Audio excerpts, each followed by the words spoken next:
जय हिंद साथियों, स्वागत है आपका self study classes Vishwamit Jain YouTube channel में। सो साथियों, स्टार्ट हो चुका है आज का सेशन। सभी साथी आ जाएं और एक बार जल्दी से वीडियो को लाइक कर दें। दोस्तों, आपको सेल्फ स्टडी क्लासेस का ऐप डाउनलोड कर लेना है सबसे पहले, ठीक है। सेल्फ स्टडी क्लासेस ये वाला ऐप डाउनलोड कर लेना प्ले स्टोर में जाकर के, ठीक है। और जिन भी साथियों को दोस्तों नोट्स मंगवाना, हिंदी साहित्य के, गद्य साहित्य और पद्य साहित्य के नोट्स मंगवाना है, तिरकी नोट्स मंगवाना है, तो आप नोट्स मंगवा सकते हैं। कई पुस्तकों का निचोड़ ये नोट्स हैं, क्रमबद्ध टॉपिक हैं, साथ में ट्रिक भी है। सो दोस्तों, आप बाई पोस्ट अपने घर पर ये नोट्स मंगवा सकते हैं। 2 पार्ट में है, गद्य साहित्य और पद्य साहित्य, ठीक है। तो आपको जिनको भी मंगवाना मंगवा सकते हैं। और जो भी हमारे मास्टर कैडर वाले साथी हैं वो मॉडल पेपर ले सकते हैं। मात्र 599 में 30 मॉडल पेपर हैं, ठीक है। और दोस्तों, यहां पर टीजीटी पीजीटी का कोर्स लॉन्च कर दिया गया। जिन भी साथियों के कोर्स मंगवाना है तो आप सभी मंगवा सकते हैं दोस्तों, ठीक है। वीडियो को लाइक शेयर कर सकते हैं।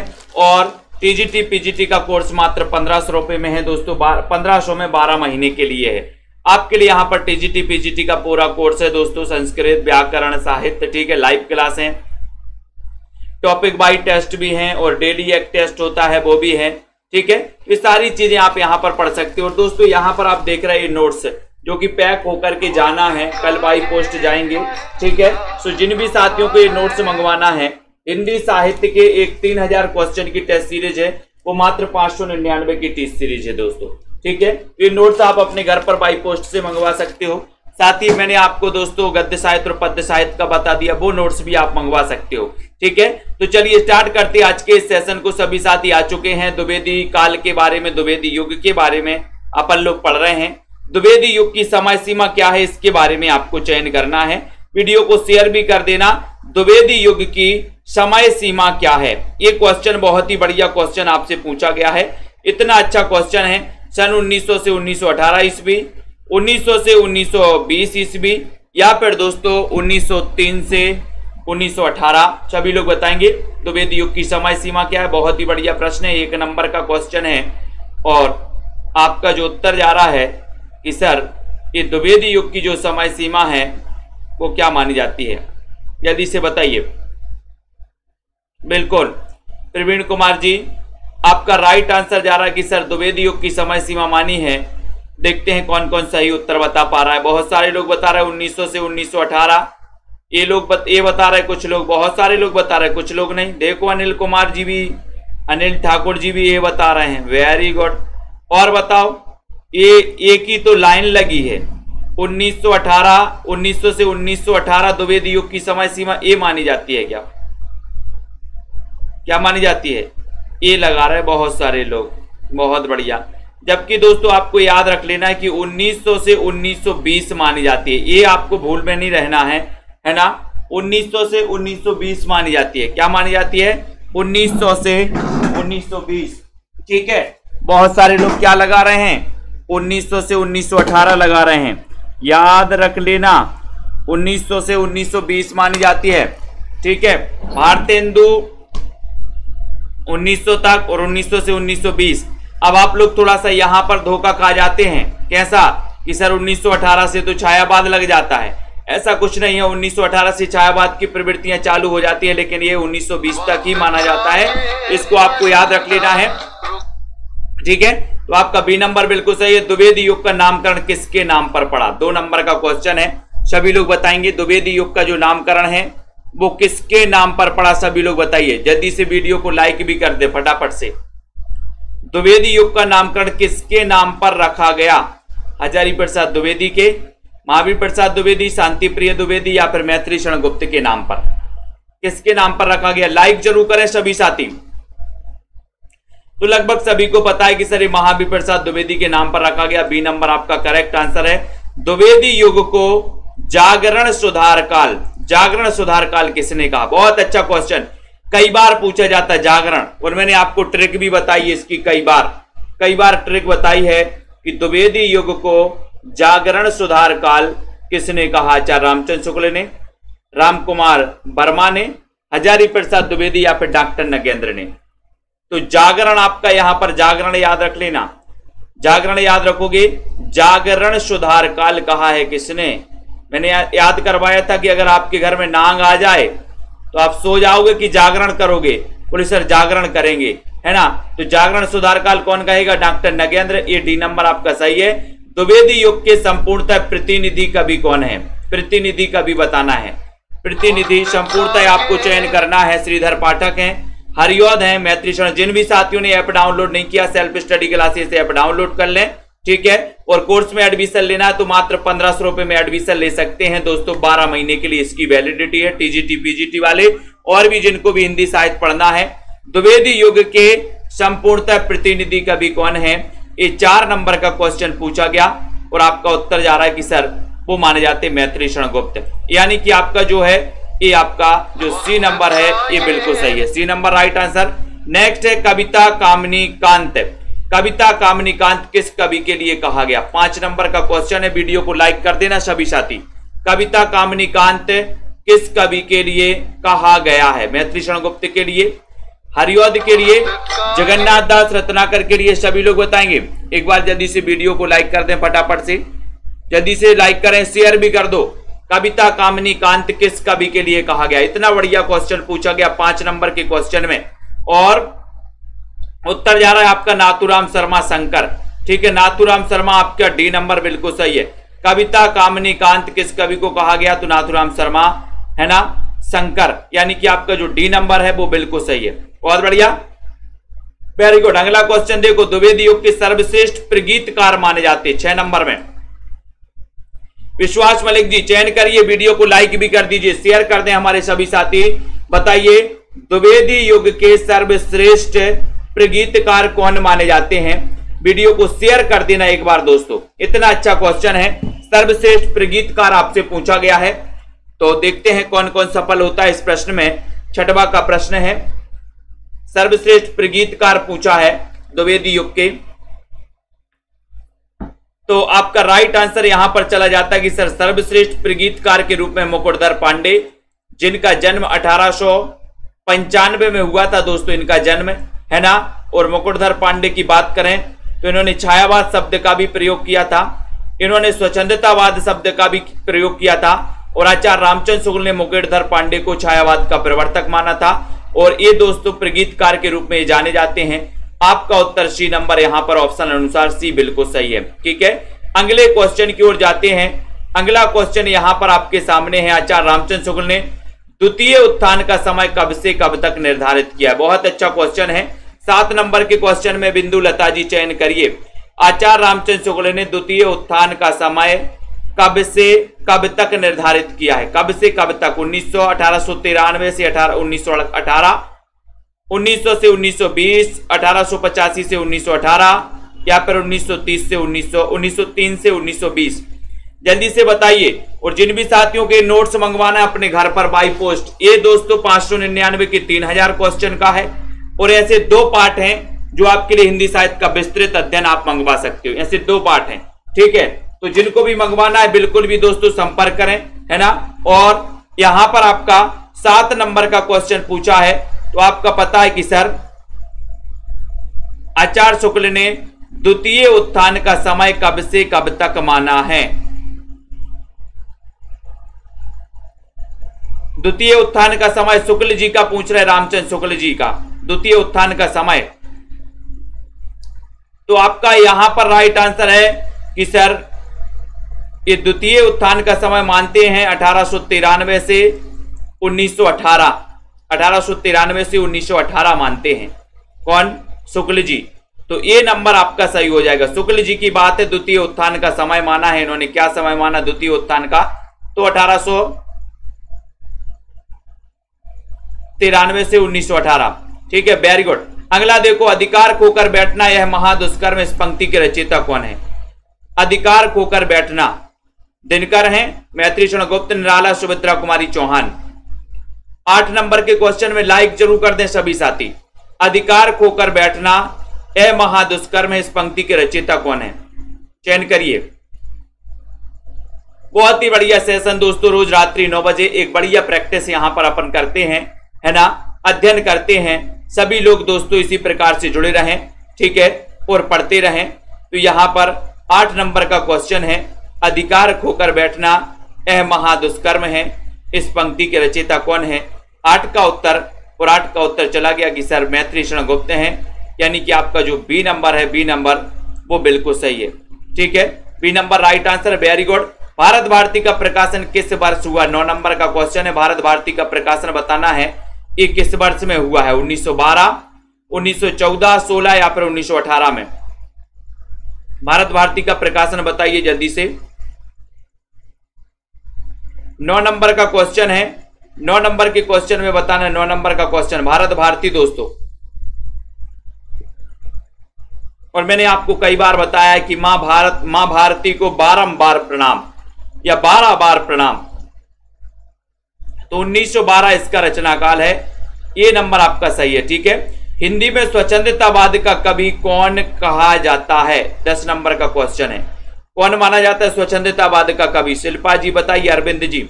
लाइक जरूर कर देना दोस्तों। 9 बजे रात्रि 9 बजे क्लास जरूर होती है और बहुत सारे महत्वपूर्ण प्रश्नों पर हम चर्चा करते हैं।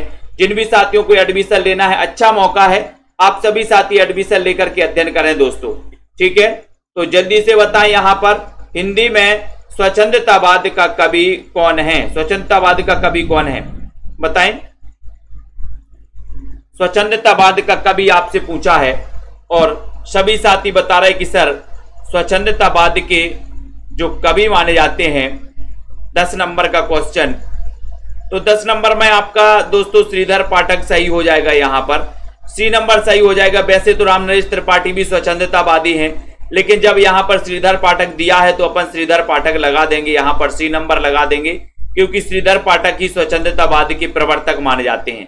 ठीक है, तब यहां पर आपको सी नंबर बिल्कुल सही हो जाएगा। गंगा अवतरण किसने लिखा है बताओ? 11 नंबर में गंगा अवतरण पूछ लिया गया आपका। तन्मय शर्मा जी जल्दी से बताइए, शेयर कर दीजिए। जिन भी साथियों को एडमिशन लेना है आराम से एडमिशन लीजिए दोस्तों। हिंदी साहित्य के इतिहास लेखन के स्रोत, कल से ये टॉपिक चालू हो जाएगा। 5 वाली क्लास में चालू हो जाएगा हिंदी साहित्य के इतिहास लेखन के स्रोत, और 6:30 वाली क्लास में कल से नाटक चालू होने वाला दोस्तों, है ना। और नाटक की स्टार्टिंग से ही पिछली बार मैं बताऊंगा आपको, टीजीटी में एक क्वेश्चन आ गया था, स्टार्टिंग से जस्ट स्टार्ट से ही आया था, है ना। तो यहां पर आपको गंगा अवतरण बताना 11 नंबर का क्वेश्चन है, और 11 नंबर के क्वेश्चन में आपका उत्तर जाता है जगन्नाथ दास रत्नाकर, यानी कि ये नंबर आपका सही है।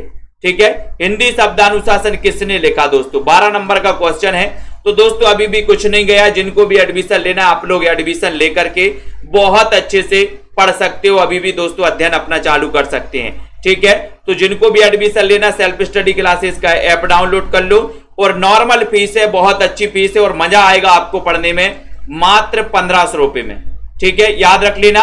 हिंदी शब्दानुशासन किसने लिखा, ये आपसे पूछा है 12 नंबर के क्वेश्चन में, और आपका उत्तर यहां पर जा रहा है कि सर ये हिंदी शब्दानुशासन की बात कर रहे हो।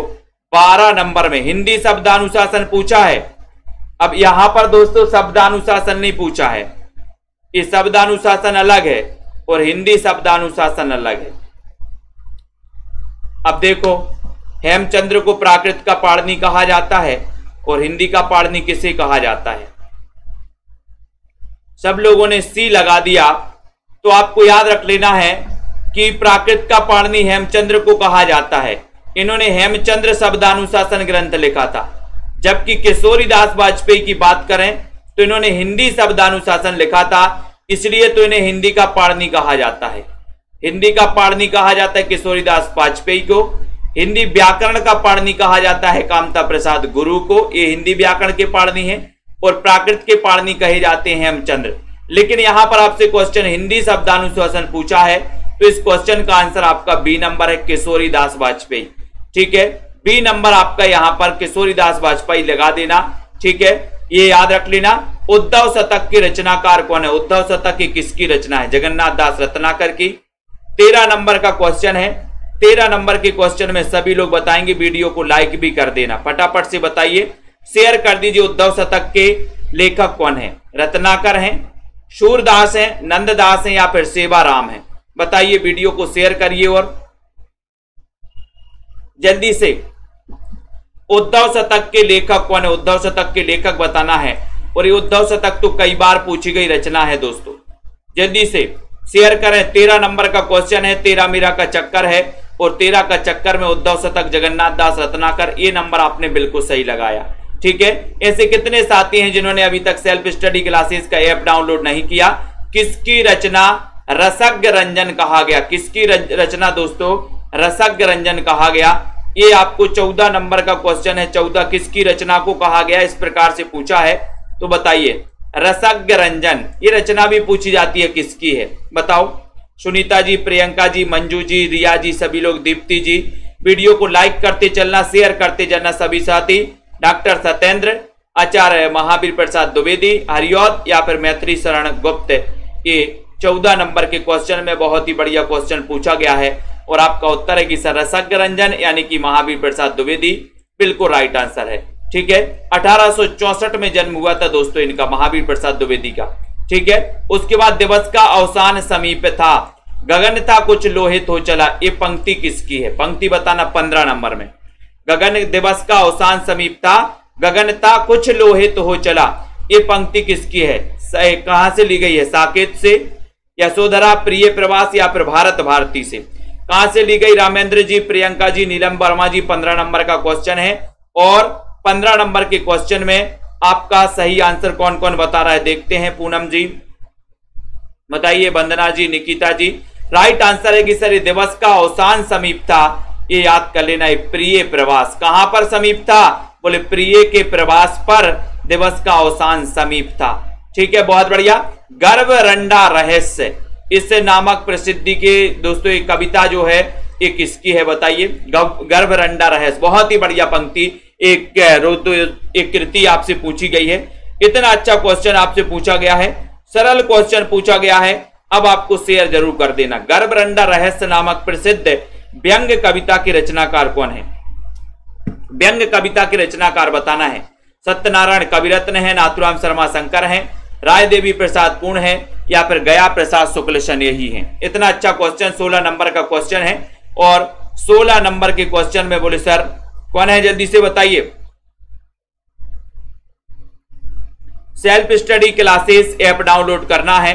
गर्भ रंडा नाथुराम, बोले सर गर्भ में कौन आ गया? नाथुराम आ गया, गर्भ में नाथुराम, गर्भ में नाथुराम। ठीक है, बोले तुम्हारे गर्भ में कौन है? बोले नाथुराम, नाथुराम।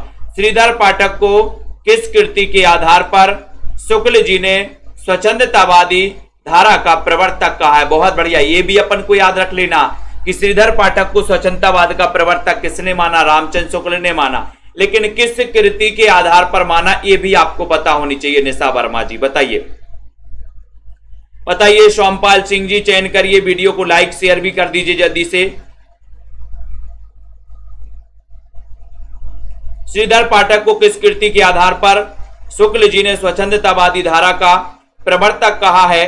17 नंबर का क्वेश्चन है और आपका उत्तर है कि सर वो इनकी कृति है कौन सी? कश्मीर सुषमा है क्या? 17 में देखते हैं कौन कौन सही बता पा रहा है, कौन कौन। यहां पर आपका हेमंत गुणवंत दोस्तों, इस रचना के आधार पर डी नंबर आपका सही है। हेमंत गुणवंत कुरैशी जी, हेमंत गुणवंत के आधार पर शुक्ल जी ने श्रीधर पाठक को स्वच्छंदतावादी धारा का कवि माना, डी नंबर आपका सही है। चिरगांव किस कवि का जन्म स्थान है? 18 में चिरगांव किस कवि का जन्म स्थान है? गुप्त जी का है, माखनलाल जी का है या फिर ये तो लगभग सभी से बनेगा। तो 18 नंबर का क्वेश्चन है, लाइक कर दो जल्दी से मास्टर अधिगम जी। और यहां पर चिरगांव बोले सर मैत्री शरण गुप्त का, चिरगांव जिला झांसी। ठीक है, याद कर लेना 1886, चिरगांव जिला झांसी 1886। खड़ी बोली हिंदी का प्रथम महाकाव्य कौन सा है? बहुत अच्छा क्वेश्चन 19 नंबर में। 19 में बताइए मीना सिंह जी। दोस्तों लाइक जरूर कर देना। जिन भी साथियों को नोट्स मंगवाना है या एडमिशन लेना है बिल्कुल भी संकोच नहीं करना है, आपको एडमिशन भी ले लेना है और नोट्स भी मंगवाना तो नोट्स भी मंगवा सकते हो। तो 19 नंबर का क्वेश्चन है, खड़ी बोली हिंदी का प्रथम महाकाव्य कौन सा? ये क्वेश्चन आपसे पूछा गया। वैदेही वनवास है, प्रिय प्रवास, साकेत या फिर भारत भारती, कौन सा माना जाता है? इतना अच्छा क्वेश्चन पूछा 19 नंबर में, तो आपका उत्तर है कि सर प्रिय प्रवास है। लेकिन रामचंद्र शुक्ल ने इसे दोस्तों नहीं माना है। किसको? प्रिय प्रवास को, महाकाव्य नहीं मानते वो। ठीक है, प्रिय प्रवास में कितने सर्ग हैं, रचना काल क्या है, ये भी आप लोग बता दो जल्दी से। बी नंबर में तुम्ही अन्नदाता भारत के सचमुच बैल राज महाराज, बिना तुम्हारे हो जाते हम दाना दाना को मोहताज। ये 20 नंबर की पंक्ति, 20 नंबर के क्वेश्चन की पंक्ति बताना है। तुम्हें अन्नदाता भारत के दोस्तों सचमुच बैलराज महाराज, इसमें से आपको चयन करना है। बैलराज महाराज की जो पंक्ति है, ये पंक्ति किसकी है, ये पंक्ति आपको बताना है 20 नंबर के क्वेश्चन में। तब आपका राइट आंसर आपने बताया कि सर ये महावीर प्रसाद द्विवेदी की पंक्ति है। 17 सर्ग है प्रिय, और सर हमारी प्रिय 17 साल की है। गाना नहीं सुना वो आप लोगों ने, मैं 17 बरस का तू 16 बरस की, है ना। तो प्रिय बोले सर 17, ठीक है, इसको याद कर लेना, या ऐसे भी याद कर सकते हैं हम, प्रिय के साथ 17 वर्ष रहे, ठीक है। रस कलश नामक काव्य कृति किसकी है, रस कलश नामक काव्य कृति बताना है महावीर प्रसाद द्विवेदी। रस कलश बताइए, बहुत ही अच्छा क्वेश्चन है रस कलश। और दोस्तों चयन करिए फटाफट, नायिका भेद संबंधी रचना मानी जाती है रस कलश। पूनम जी, कार्तिक जी, लवली जी बताइए। उमा जी, वीडियो को लाइक कर देना। 21 नंबर का क्वेश्चन, बहुत ही अच्छा क्वेश्चन। 21 में उत्तर चला जाएगा कि सर ये जो रस कलश रचना है, ये रस कलश हरिऔध की रचना, अयोध्या सिंह उपाध्याय हरिऔध, इनकी प्रथम रचना मानी जाती है दोस्तों कृष्ण शतक, कृष्ण शतक। और द्वितीय रचना इनकी रस कलश है, बी नंबर, है ना। तो आपका जो बी नंबर है वो बिल्कुल सार है। जगत सच्चाई सार, एक कविता के रचयिता कौन है, 22 नंबर में जगत सच्चाई सार। इस नंबर में क्वेश्चन बताना। वीडियो को शेयर भी कर दीजिए फटाफट से, शेयर कर दो जल्दी जल्दी से दोस्तों। अशोक जी फटाफट से, किरण जी, रोशनी जी, मलकित जी, सेल्फ स्टडी क्लासेस ये अपन को याद कर लेना है ना। तो यहां पर जगत सच्चाई सार कविता के रचयिता कौन है, 22 नंबर का क्वेश्चन है। 22 में आपका उत्तर है कि सर जगत सच्चाई सार श्रीधर पाठक। अब बताओ जगत की सच्चाई का सार किसको पता चलेगा, जो पाठक है, जो पढ़ता है उसी को तो चलेगा। तो पाठक गण को पता चलता है, श्रीधर पाठक। बी नंबर, किस रचना पर मंगला प्रसाद पारितोषिक पुरस्कार प्राप्त हुआ है, 23 नंबर में किस रचना पर मंगला प्रसाद पारितोषिक पुरस्कार प्राप्त हुआ, साकेत पर, यशोधरा, भारत भारती, या फिर इनमें से कोई नहीं। सभी लोग बताएं जल्दी से। प्रमोद जी, रोशनी जी, अरविंद कुमार जी, किस रचना पर इन्हें मंगला प्रसाद पारितोषिक पुरस्कार हुआ है। और 23 नंबर का अच्छा क्वेश्चन पूछा गया, उत्तर चला जाएगा कि सर साकेत पर, साकेत पर। ये नंबर आपका सही है, साकेत पर मिल गया मंगला प्रसाद पारितोषिक पुरस्कार, ये नंबर आपका राइट आंसर चला गया। साकेत 1931 का ये दोस्तों क्या है, 1931 का ये महाकाव्य माना जाता है। तो आपका ये नंबर बिल्कुल सही है। किसान के रचनाकार कौन है, किसान, किसान एक किसकी कृति है। कई बार अपन ने ट्रिक से भी इसको याद किया है, वंदना जी, परमिंदर जी, है ना, जसपाल जी, पुष्पा जी, विश्वास जी, कि किसान क्या बोता है, मेथी बोता है, मेथी। किसान बोता है मेथी की नहीं, बोले सर किसान बोता है मेथी, या व्यापारी बोता है, बोले नहीं सर व्यापारी नहीं, किसान, किसान जो है वो मेथी बोता है। तो मेथी से मैत्रीषण गुप्त, ये नंबर आपका बिल्कुल सही है, ठीक है। मृत्युंजय नामक काव्य कृति है दोस्तों, काव्य कृति किसकी है, मृत्युंजय। बहुत बढ़िया, पूछी जाती है मृत्युंजय, तो कई बार पूछी गई। सभी लोग बताएं, वीडियो को लाइक भी करें फटाफट से, शेयर करना है दोस्तों। मृत्युंजय काव्य कृति के रचनाकार कौन है, नाथुराम शर्मा, राय देवी प्रसाद पूर्ण, सभी लोग बताएंगे सत्यनारायण, कविरत्न, देवी दत्त शुक्ल। तो आपका मृत्युंजय यानी 25 नंबर का क्वेश्चन है, राइट आंसर चला गया कि सर हम तो मृत्युंजय की राय देवी, काय की राय देवी, मृत्युंजय की, मृत्युंजय की राय देवी, बी नंबर बिल्कुल सही है। रामचरित चिंतामणि, रामचरित चिंतामणि नामक प्रबंध कृति किसकी है, ये तो आपको पता ही है दोस्तों, प्रबंध काव्य है ये, है ना, रामचरित चिंतामणि। इसके रचनाकार कौन है, राहुल राज जी। सभी लोग बताएं जल्दी से।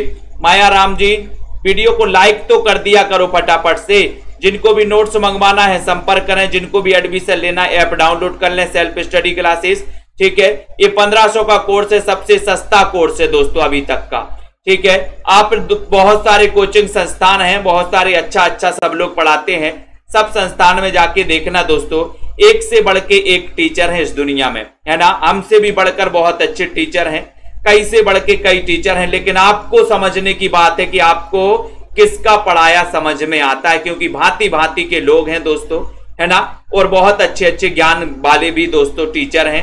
अब आपको कहां समझ में आता, किस प्रकार से समझ में आता, ये आपकी धारणा होती है है ना।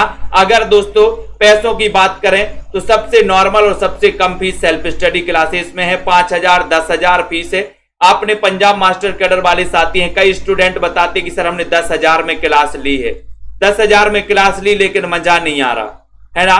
तो ऐसा होता है दोस्तों। यहां पर रामचरित उपाध्याय की रचना सी नंबर सही है। साकेत को जीवनवादी काव्य किसने कहा? 27 नंबर का क्वेश्चन है। जीवनवादी सभी लोग बताए, रामचंद्र शुक्ल हैं, डॉक्टर नगेंद्र हैं। 27 नंबर के क्वेश्चन में सभी को आंसर बताना है। साकेत को जीवनवादी काव्य किसने कहा है? सभी लोग बताएंगे। और एक बार लाइक भी कर देना सभी साथी, शेयर कर देना फटाफट से, जल्दी से, जल्दी जल्दी से।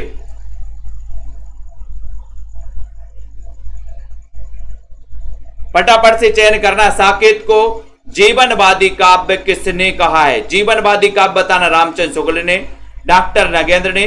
27 नंबर का क्वेश्चन है। 27 नंबर के क्वेश्चन में सभी लोग बता रहे हैं कि सर साकेत को जीवनवादी काव्य कहने वाले जो हैं वो है कौन? डॉक्टर नगेंद्र, यानी कि आपका जो बी नंबर है वो बी नंबर आपका बिल्कुल सही है। ठीक है।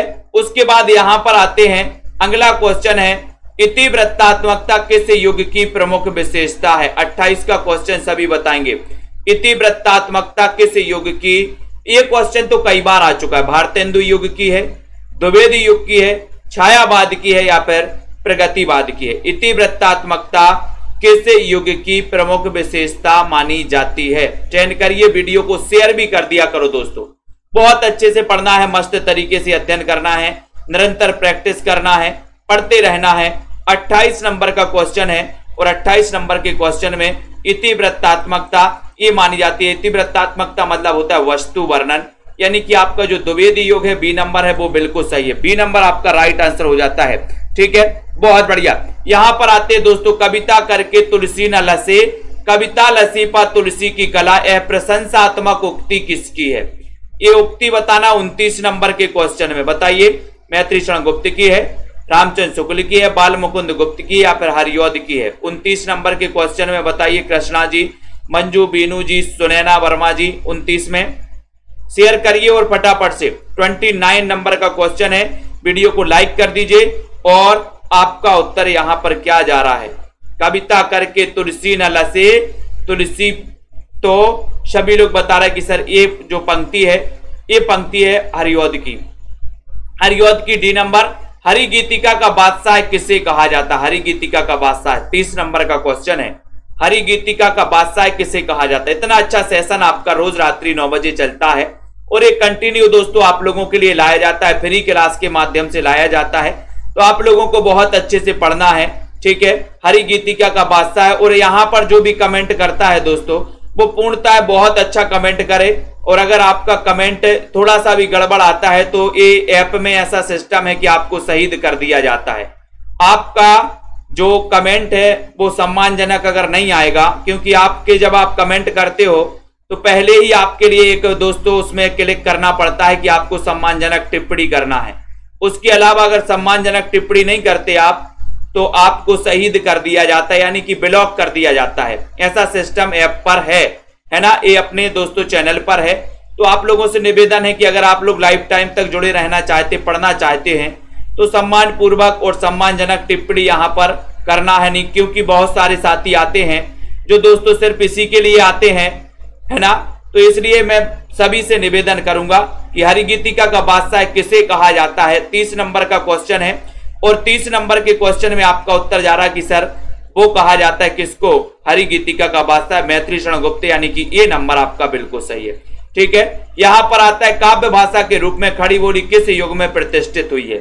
बताइए, सभी लोग बताएंगे काव्य भाषा के रूप में खड़ी बोली किस युग में प्रतिष्ठित हुई है? राजीव जी बताओ, भारतेंदु युग में, द्विवेदी युग में, छायावाद में या फिर प्रगतिवाद में? चयन करिए। वीडियो को लाइक भी करना है, शेयर भी करना है। ठीक है, बंदना जी बताएं, शैलेंद्र जी काव्य भाषा के रूप में खड़ी बोली किस युग में प्रतिष्ठित हुई? ये आपका 31 नंबर का क्वेश्चन है और 31 नंबर के क्वेश्चन में आपका उत्तर क्या जा रहा है? बताइए। 31 नंबर में, 31 नंबर में आपको बताना है दोस्तों, आपको पता है कि सर भारतेंदु युग में काव्य की भाषा बनी रही कौन सी दोस्तों? आपकी ब्रज भाषा। लेकिन द्विवेदी युग में काव्य की भाषा बन गई कौन? खड़ी बोली। खड़ी बोली आपको याद रख लेना। तो द्विवेदी युग में काव्य भाषा के रूप में खड़ी बोली दोस्तों प्रतिष्ठित यहां पर हो चुकी थी, है ना। तो यहां पर आपका बी नंबर ही बिल्कुल सही हो जाएगा। ठीक है, अगला देखो, पोप के एसे ऑन क्रिटिज्म का समालोचना दर्श नाम से हिंदी अनुवाद किसने किया? बहुत अच्छा क्वेश्चन। ठीक है, ये बताना है 32 नंबर के क्वेश्चन में। श्रीधर पाठक, सत्यनारायण कविरत्न, जगन्नाथ दास रत्नाकर या फिर मैथिली शरण गुप्त। पोप के एसे ऑन क्रिटिज्म का समालोचना दर्श नाम से हिंदी अनुवाद किसने किया था?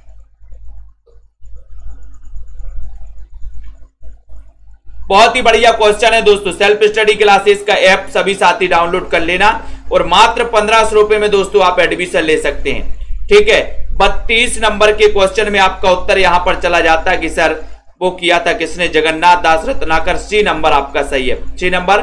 बहुत बढ़िया, है ना। सुरम्य रम्य रस राशि रंजते, ये पंक्ति किसकी है? सुरम्य रम्य रस राशि रंजते। 33 नंबर का क्वेश्चन पूछा है, ये पंक्ति किसकी है? सभी से बनेगा लगभग। उमा देवी, कल्पना जी, परमिंदर जी, कृष्णा सिंह जी।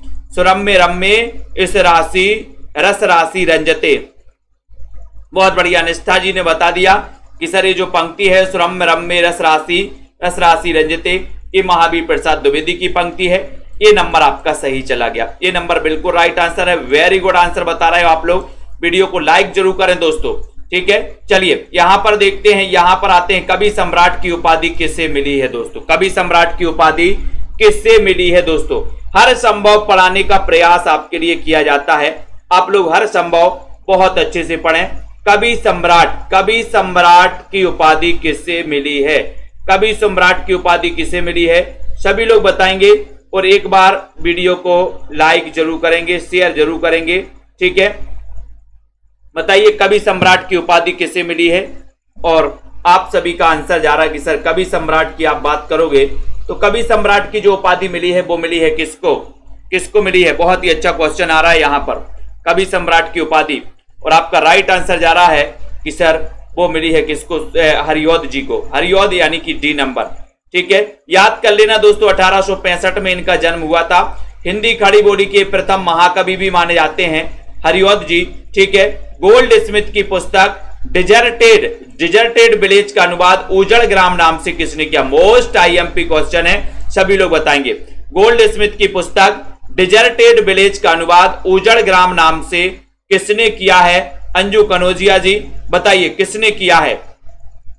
इतना अच्छा क्वेश्चन आपसे पूछा है तो शेयर तो बनता है दोस्तों। अपने मित्रों को जरूर बताएं कि एक अभ्यास आपके लिए बहुत ही अच्छा अभ्यास चलता है। ठीक है, रश्मि पाठक जी बताइए, है ना। गोल्ड स्मिथ की पुस्तक डिजर्टेड विलेज का अनुवाद उजड़ ग्राम नाम से किसने किया है? तो आपका उत्तर चला गया कि सर श्रीधर पाठक ने किया है। ये नंबर आपका किस भाषा में किया? ये भी बता दो जल्दी से, किस भाषा में किया है बताइए। कौन कौन? बहुत बढ़िया, सरोज जी, किस भाषा में किया है बताइए फटाफट से, ये भी बता दो। डिजर्टेड विलेज का अनुवाद उजड़ ग्राम नाम से किस भाषा में किया? चयन करिए। उसके बाद द्विवेदी युग के सर्वश्रेष्ठ प्रगीतकार माने जाते हैं दोस्तों। तो यहां पर प्रगीतकार के बारे में 36 नंबर के क्वेश्चन में फिर से यहां पर आपसे पूछ लिया गया है 36 में कि सर मुकुटधर पांडे माने जाते हैं। मैथिली शरण गुप्त द्वारा रचित जयद्रथ वध क्या है? जयद्रथ वध का रचना काल भी बता देना। जयद्रथ वध का रचना काल भी बताना है। बहुत बढ़िया, बिल्कुल सही है। सुनैना जी, ये प्रश्न बुक में नहीं मिलेंगे, वो प्रश्न दूसरे ही रहेंगे। उस वाली बुक 599 वाली बुक वो अलग है, ये क्वेश्चन अलग है। मैथिली शरण गुप्त द्वारा रचित जयद्रथ वध है क्या है? महाकाव्य है, खंड काव्य, प्रबंध काव्य, इनमें से कोई नहीं। 37 नंबर का क्वेश्चन है। 37 नंबर के क्वेश्चन में सभी बताएंगे जल्दी से। जयद्रथ वध, तो जयद्रथ वध दोस्तों एक खंड काव्य माना जाता है। बी नंबर आपका सही है। रचना काल बताइए जयद्रथ वध का, देखते हैं कौन बता रहा है। रचना काल बताना है दोस्तों, सभी साथी बताइए, लाइक करिए। और बहुत बढ़िया, नीतू जी ने बताया है कि सर इसका रचना काल 1910 है, याद भी करते जाना दोस्तों, ठीक है। भारत भारती में किस भावना की रूपरेखा है? बहुत अच्छा क्वेश्चन। भारत भारती 1912 की रचना है मैथिली शरण गुप्त की, जिसके कारण दोस्तों इन भारत भारती की प्रसिद्धि के कारण महात्मा गांधी जी ने मैथिली शरण गुप्त को दोस्तों राष्ट्र कवि की उपाधि दी थी, ठीक है। उसके बाद भारत भारती में किस भावना की रूपरेखा, ये आपको बताना। 1912 की रचना है भारत भारती। मां भारती को 12 बार प्रणाम 38 नंबर का क्वेश्चन। और 38 नंबर के क्वेश्चन में सभी लोगों को बताना, उत्तर चला जाता है कि सर वो रूपरेखा है, राष्ट्रीय भावना की रूपरेखा है। भी नंबर आपका सही है, वेरी गुड। पूजा फूल नामक काव्य कृति के रचनाकार 39। पूजा फूल बताइए प्रीति जी। और सभी साथी दोस्तों लाइक जरूर करें, शेयर कर दें अपने साथियों को, ठीक है। और यहां पर पूजा फूल नामक काव्य कृति के रचनाकार पूछा, इतना अच्छा क्वेश्चन पूछा गया। आनंद जी बताइए, है ना। सभी लोग चयन करिए दोस्तों, सेल्फ स्टडी क्लासेस से जुड़ रहिए, ठीक है। और यहां पर पूजा फूल नामक काव्य कृति, इसके रचनाकार कौन है? 39 नंबर का क्वेश्चन है। और 39 में सभी लोग बता रहे कि सर पूजा के फूल हम मुकुट में लगाएंगे। काय में लगाना? मुकुट में लगाना पूजा के फूल। तो मुकुटधर पांडे ये नंबर, ठीक है, वेरी गुड।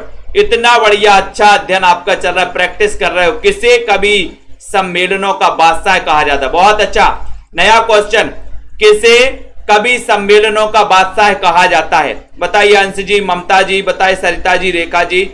कवि सम्मेलनों का बादशाह किसे कहा जाता है? सोनू जी, राय देवी प्रसाद पूर्ण को, हरिऔध को, मैथिली शरण गुप्त को, या फिर गया प्रसाद शुक्ल शनेही को।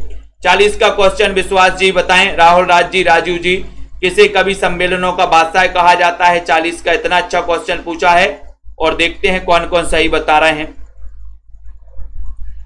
और बहुत सारे लोग बता रहे हैं कि सर कवि सम्मेलन तो गया, गया प्रसाद शुक्ल स्नेही। डी नंबर, इन्हें कवि सम्मेलनों का बादशाह कहा जाता है। हरि गीतिका का बादशाह मैथिली शरण गुप्त को, लेकिन कवि सम्मेलनों का बादशाह गया प्रसाद, ठीक है। ब्रज कोकिल की उपाधि किस कवि को मिली थी दोस्तों? ब्रज कोकिल की उपाधि बताना है। शेयर तो बनता है, हमारे जितने भी साथी हैं शेयर जरूर किया करें दोस्तों, ठीक है। ब्रज कोकिल की उपाधि आपको बताना। इतना बढ़िया सेशन, इतना बढ़िया अध्ययन आपका चलता है कि दोस्तों सभी साथी नए नए प्रश्न, बहुत ही बढ़िया प्रश्न आपको यहां पर मिल रहे हैं। अभ्यास चल रहा है ना। प्रश्न कोई भी प्रश्न नहीं छोड़ना है, चाहे वो सरल हो चाहे कठिन हो, ठीक है। तो ब्रज कोकिल की उपाधि किस कवि को मिली है? 41 नंबर का क्वेश्चन। उत्तर चला जाता है सत्यनारायण कविरत्न, इन्हें ब्रज कोकिल की उपाधि मिली। यानी कि आपका जो बी नंबर है वो बिल्कुल सही है, ठीक है। द्विवेदी युग के किस कवि को हिंदी साहित्य सम्मेलन का सभापति बनाया गया? बहुत अच्छा क्वेश्चन, वेरी गुड, बहुत इंपॉर्टेंट क्वेश्चन है दोस्तों। द्विवेदी युग के किस कवि को हिंदी साहित्य सम्मेलन का सभापति बनाया गया? 42 नंबर का क्वेश्चन है। 42 नंबर के क्वेश्चन में देखते हैं कौन कौन सही बताएगा। यहां पर किस कवि को बनाया गया हिंदी सम्मेलन का सभापति? राजीव जी, पिंकी जी, सभी लोग बताएंगे। सरोज जी, बिंदु बाला जी, बिंदु लता जी, हाँ, भ्रमर दूत है सत्यनारायण कवि रत्न की रचना। आनंद जी, आपका राइट आंसर यहां पर जा रहा है कि सर ये द्विवेदी युग के किस कवि को हिंदी साहित्य सम्मेलन का सभापति बनाया गया? तो वो बनाया गया हरिऔध जी को। किसको बनाया गया? हरिऔध, यानी सी नंबर आपका यहां पर सही हो रहा है, ठीक है, वेरी गुड आंसर। अगला क्वेश्चन है, करते तुलसीदास भी कैसे मानस नाद, महावीर का यदि उन्हें मिलता नहीं प्रसाद। पंक्ति किसकी है? बहुत अच्छा, बहुत बढ़िया, प्रीति जी बताइए। अशोक जी प्रजापति, चयन करिए। करते तुलसीदास भी कैसे मानस नाद, और महावीर का यदि उन्हें मिलता नहीं प्रसाद। ये जो पंक्ति है, ये पंक्ति का चयन करना है। अंजू जी, कमला जी, सरोज जी, सुनैना जी, नीलम जी। और 43 नंबर का क्वेश्चन है। राइट आंसर जा रहा है कि सर मैथिली शरण गुप्त की पंक्ति है, करते तुलसीदास भी कैसे मानसनाद, यानी आपका जो बी नंबर है वो बिल्कुल सही है। आरुषि जी, अबला जीवन हाय तुम्हारी यही कहानी, ये जो पंक्ति बताना है, आंचल में है दूध और आंखों में पानी, ये पंक्ति बताना है दोस्तों। कहां से ली गई? साथ ही उस रचना का रचना काल बताना है, काव्य रूप भी बताना, काव्य रूप क्या है। आयुषी बताइए जल्दी से। सत्येंद्र जी, चयन करिए। अंश जी, शिल्पा जी, कमला जी, सभी को बताना है। पूजा जी, राखी जी, नीलम जी। अबला जीवन हाय तुम्हारी यही कहानी, और ये पंक्ति किसकी है? काव्य रूप भी बताइए, रचना काल भी बताइए। तो यशोधरा तो आपने लगा दिया कि सर यशोधरा मैत्री शरण गुप्त की रचना है, ठीक है, ये बी नंबर है। आपको बताना है वियुक्ता पत्नी से संबंधित रचना है। रचना काल क्या है, काव्य रूप क्या है? मिलन खंड काव्य के किसने लिखा? मिलन जो खंड काव्य है दोस्तों, बताइए। मिलन के पथ पर मानसी का स्वप्न देखा, अपन ने ट्रिक बनाई थी ना, मिलन के पथ पर मानसी का स्वप्न देखा। सो मिलन, पथिक और स्वप्न इनके खंड काव्य हैं। मानसी इनका दोस्तों फुटकल कविताओं का संग्रह माना जाता है ना। अब आपको यहां पर याद रख लेना मिलन खंड काव्य किसका है, तो आपका उत्तर हो जाता है कि सर हमें मिलन के त्रिपाठ पढ़ना है, 3 पाठ पढ़ना है। ये राम नरेश त्रिपाठी याद कर लेना दोस्तों। इनका जन्म भी हुआ था 1889 में। द्विवेदी युग के एक सशक्त हस्ताक्षर माने जाते हैं राम नरेश त्रिपाठी जी, ठीक है। ये नंबर आपका सही है। मिलन, स्वप्न और पथिक ये इनके खंड काव्य त्रिपाठी जी के, ठीक है। वेद ने तू भी भली बनी, पाई मैंने आज तुझी में अपनी चाह घनी, ये पंक्ति किसकी है? रामचरितोपाध्याय, मैत्री शरण गुप्त की है या फिर किसकी है, ये आपको बताना है। 46 नंबर का क्वेश्चन है। वेद ने तू भी भली बनी, पाई मैंने आज तुझी में अपनी चाह घनी। अब यहां पर मैं आपको दो ऑप्शन और दिखा रहा हूं। 2 ऑप्शन और देख करके आप थोड़ा सा दिमाग हिला के लगाना। सत्यनारायण कविरत्न की पंक्ति है, गोपाल शरण सिंह नेपाली की पंक्ति है। 46 नंबर का क्वेश्चन है। एक बढ़िया सा क्वेश्चन आपसे पूछा गया और आपका सभी लोगों का आंसर कौन बता रहा है कि सर ये जो पंक्ति है ठाकुर गोपाल शरण सिंह नेपाली। डी नंबर आपका सही है, डी नंबर, ठीक है। D number. कालिदास की निरंकुशता किसने लिखा ये ग्रंथ? बताइए, कालिदास की निरंकुशता, कालिदास की निरंकुशता ये बताइए दोस्तों। महावीर प्रसाद द्विवेदी, अरविंद राज जी बताइए, रामचंद्र शुक्ल, हजारी प्रसाद द्विवेदी या राम नरेश त्रिपाठी। जिनको भी एडमिशन लेना देर नहीं करना दोस्तों, है ना। कल से हिंदी साहित्य के इतिहास लेखन के स्रोत विस्तृत अध्ययन चालू हो रहा है पेड क्लास में, ठीक है। तो अभी ज्यादा सिलेबस निकला नहीं है, आप लोग अध्ययन कर सकते हैं। 47 नंबर के क्वेश्चन में कालिदास की निरंकुशता ये जो रचना है, ये रचना है महावीर प्रसाद द्विवेदी। ये नंबर आपका सही है, बहुत बढ़िया। गुणवंत हेमंत ये किसकी रचना है? अभी अपन ने पढ़ा था कि सर गुणवंत हेमंत के कारण उस कवि को स्वच्छंदतावाद के रूप में दोस्तों स्वच्छंदतावाद का प्रवर्तक माना गया। तो वो रचना किसकी है? गुणवंत हेमंत। 48 नंबर के क्वेश्चन में गुणवंत हेमंत के रचनाकार कौन है? इतना अच्छा क्वेश्चन पूछा गया दोस्तों। वीडियो को लाइक जरूर करें, सभी साथी शेयर भी कर दें। गुणवंत हेमंत किसकी रचना है? रामचरित उपाध्याय, मैत्री शरण गुप्त, श्रीधर पाठक या फिर राम नरेश त्रिपाठी। तो गुणवंत हेमंत में सभी लोग बता रहे कि सर श्रीधर पाठक। इसी रचना के कारण श्रीधर पाठक को स्वच्छंदतावाद का प्रवर्तक माना किसने? रामचंद्र शुक्ल ने, ठीक है। तो ये आपको याद कर लेना, श्रीधर पाठक जी। कुणाल ये किसने लिखा दोस्तों? डॉक्टर सत्येंद्र ने, बनारसीदास, रायदेवी प्रसाद, पूर्ण अंबिका दत्त व्यास ने। अच्छा क्वेश्चन है। संगीता जी गौतम बताइए, Rajesh ji, it's RH ji 49 number का क्वेश्चन है। 49 नंबर के क्वेश्चन में ये कुणाल किसने लिखा? कुणाल किसने लिखा है ये बताइए, कृति किसने लिखी है दोस्तों 49 में? और आपका उत्तर चला गया कि सर ये डॉक्टर सत्येंद्र, ठीक है। आज का अंतिम प्रश्न है, जगन्नाथ दास रत्नाकर कृत गंगा अवतरण किस छंद में लिखा गया? बहुत अच्छा क्वेश्चन है, जल्दी से बताइए। गंगा अवतरण किस छंद में लिखा गया? ये तो आपको पता है कि सर गंगा अवतरण के रचनाकार जगन्नाथ दास रत्नाकर हैं, ठीक है, ये तो आपको पता है। लेकिन ये भी आपको पता होनी चाहिए कि सर ये जो गंगा अवतरण है ये किस छंद में लिखा गया है, ये आपको बताना है, चयन करना है। रोज रात्रि 9 बजे क्लास होती है, सभी साथी जुड़े रहें। 50 नंबर के क्वेश्चन में आपका उत्तर हो रहा है रोला, यानी ये नंबर आपका सही है। रोला आपका राइट आंसर है। श्री तिलक वंदना ये किसने लिखा? श्री तिलक वंदना किसने लिखा? 51 नंबर में श्री तिलक वंदना। इसके रचनाकार कौन है? नाथुराम शर्मा शंकर, सत्यनारायण कविरत्न, जगन्नाथ दास रत्नाकर, श्रीधर पाठक। बताइए प्रेम जी, बताइए जल्दी से। दीप्ति जी, मालती देवी जी, अरविंद जी, अंजू जी, दिव्या जी पाल। और श्री तिलक वंदना किसने लिखा? 51 नंबर का क्वेश्चन। इसका उत्तर आपको कमेंट में ही लिखना है, हम नहीं बताएंगे, आपको कमेंट में लिखना है। श्री तिलक वंदना ये दोस्तों जो ग्रंथ है ये किसने लिखा है? ये आपको ही बताना है। ठीक है, हमारे जितने भी साथी हैं दोस्तों जो सेल्फ स्टडी क्लासेस से जुड़े हैं, आप सेल्फ स्टडी क्लासेस का ऐप जरूर डाउनलोड करें। ठीक है, और वीडियो को अपन को दोस्तों लाइक भी करना है, शेयर भी कर देना है। ठीक है, बहुत ही बढ़िया ये सेशन चलता है दोस्तों इसी प्रकार से। ठीक है, इसी प्रकार से आपको दोस्तों अध्ययन करना है, पढ़ते जाना है और लगे रहना है। ठीक है, बहुत ही बढ़िया ये सेशन। वीडियो को लाइक जरूर करें, शेयर करना है यहां पर।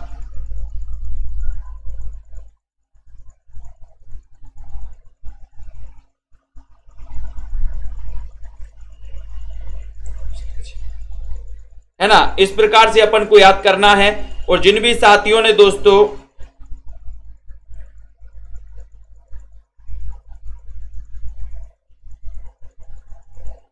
ठीक है सेल्फ स्टडी क्लासेस जो है ऐप डाउनलोड जरूर करें।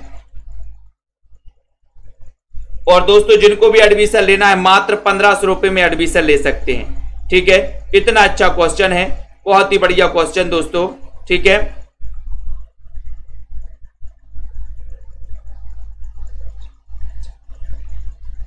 तो ये जो पंक्ति आपसे पूछी गई थी, ये जो पंक्ति दोस्तों आपकी गोपाल शरण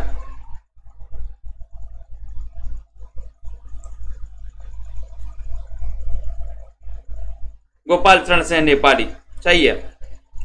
ठीक है, तो अध्ययन करते रहें, पढ़ते रहें। और दोस्तों किसी भी प्रश्न में अगर आपको डाउट्स लगता है तो आप लोग जरूर बताएं। ठीक है, जरूर बताएं, आप अपने डाउट्स को क्लियर करें। कहीं भी अगर आपको डाउट्स लगे तो आप लोग बताया करिए, है ना।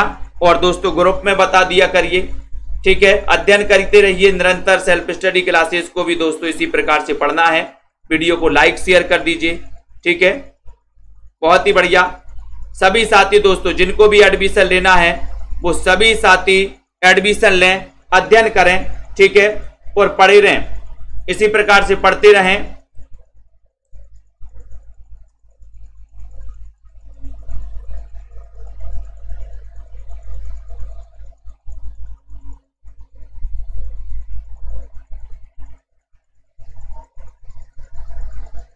अच्छा, वेद ने तो भी,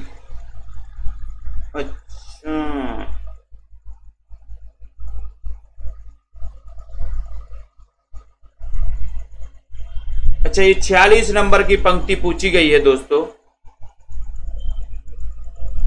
वेद ने तू भी भली बनी, ये पूरा है। पाई मैंने आज तुझी में अपनी चाह घनी, ये पंक्ति पूछी गई है। इसके लिए आप लोग बोल रहे हैं चार, आपके दो रामचरितोपाध्याय एक विकल्प है।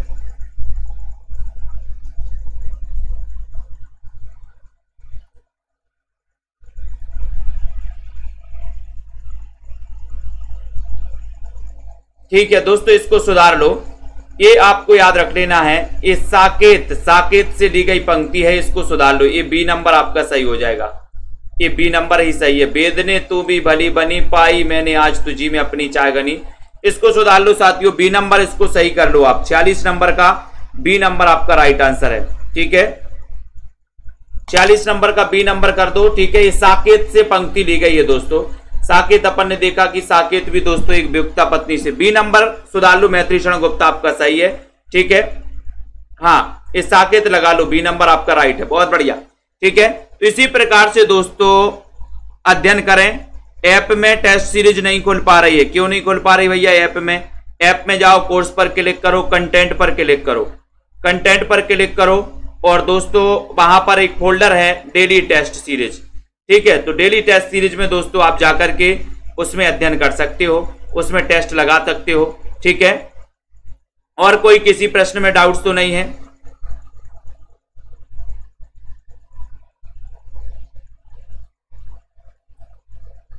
किसी प्रश्न में किसी को डाउट्स तो नहीं है अब? ठीक है, चले तो सभी साथी अध्ययन करें, इसी प्रकार से लगे रहें और पढ़ते रहें।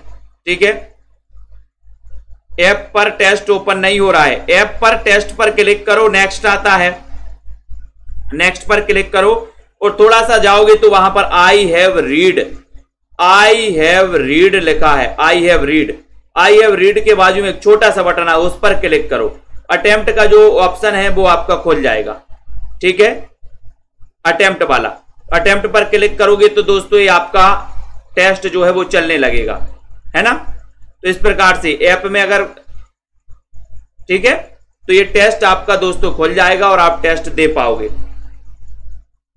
ठीक है, तो सभी साथियों को धन्यवाद। अध्ययन करते रहें, पढ़ते रहें, एडमिशन जिनको लेना है वो एडमिशन लें। और दोस्तों आज के सेशन के लिए बस इतना ही। जय हिंद।